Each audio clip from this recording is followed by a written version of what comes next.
people think of the Falcon, they think of the turbo barra. So once in a while, when a modified V8 comes along, it's something special. Today we're going to take a look at this one. We'll speak to the owner soon, but first we'll take a look at all of the stuff that he's done and do a little walk around of the car. Eaton Performance 1.9 litre supercharger, 4-inch cold air intake, as well as an MFP supercharger cooling kit. Because it is a manual, it has the upgraded ceramic clutch. He's also got a 2-piece 800 horsepower rated tail shaft, and then there's the True Track diff in the rear there. He's got the XYZ 6-pot brakes on the front with 355mm rotors, XYZ coilovers on the front, and then reset leaf springs on the rear with a 3-inch exhaust as well.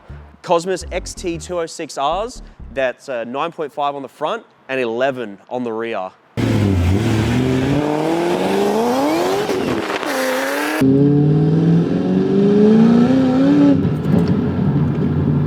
There it is. Yeah, so obviously I bought this back in 2015. Yeah. And it was obviously an A, stock as a rock. I paid 22 grand for it. And then I just slowly did bit by bit. Yeah. I did cold air, exhaust. Yeah. Just left it like that for a bit, and then I had the aspirations of, in this whole 5 years, I want at least this car to be supercharged. Yep. And then That's a pretty quick turnaround. Yeah. 2015 to 2019 supercharged. Yeah. That's pretty fast. 2020. Did you say you at least spent 15 grand so far? 15, 20. 15, 20. So that's on top of the 22 that I paid for this. Yeah. That's not bad. 15, 20 to make 600 horsepower. Well, that's around though. That's including everything else like suspension, wheels. Yeah. Oh, yeah. That's a good Well, point. the whole kit itself was 6.5 grand. Far out. Because I bought it second hand. The Yeah. guy that was getting rid of it, he was parking his car out. And I was like, oh, so how much do you want for the manifold kit? And 'cause I already bought the supercharger off him before. Yeah, right. I just needed the manifold kit.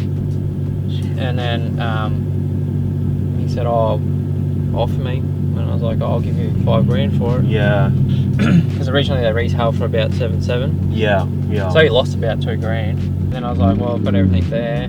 I just got to find the time. And then obviously COVID happened. And then Zach did the video, supercharging it when I was at home because I wasn't at work because of COVID. Yeah. So it took 2 weeks to do at home. And then once everything opened up again, I went and got it tuned. It made 534 and 98.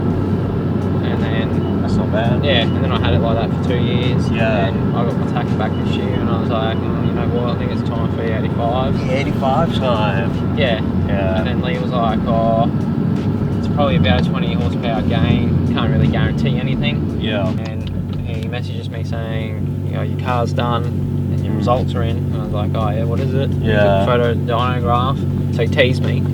And then I was like, oh, what's the final figure? And then he sent me the figure and it was 601. Yeah. So he was surprised by it too. Right. It's a stock bottom end. Yeah. That's not bad. I was like, well, at the time when I bought this car, like the GSs were about 40 odd grand, like they were a bit out of my price range at the time. Yeah. But I wanted to have the satisfaction of actually modifying Doing it. and going from NA to supercharged. Yeah, I get ya. Yeah. Well, Whereas yeah, I get that, like the same thing where like everybody just goes like, oh, you can just buy a turbo XR6, and it's like, yeah, but or I could turbo the current car I already own, Yeah. and have the satisfaction of having done that. yeah. Yeah. But I didn't want to have that, buying a GS and then all you have to do is just get it tuned and then, do bits and pieces, and you don't have that satisfaction of actually putting something on it. Yeah, I get ya. Yeah, fair enough.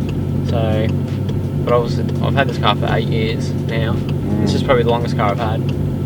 Do you reckon you'll ever sell it? I don't think I'll ever sell mine. I think I've got too much sentimental value to it. Yep. Even someone at work said, if someone offers you 70 grand for that car, would you take it? And I said, no, I'd still turn it down. It's just, because there's a lot of stuff that I've done to this car, Yeah. And that's the other thing too, when you sell it, what are you going to buy after? Yeah, exactly. So buy another one. Actually, the most common one I see is people sell their race car, sell their Falcon or whatever, yeah, and then they buy 4-wheel drive. And then after owning 4-wheel drive for less than a year, they go, oh man, you know what? I don't like camping as much as I thought. Yeah.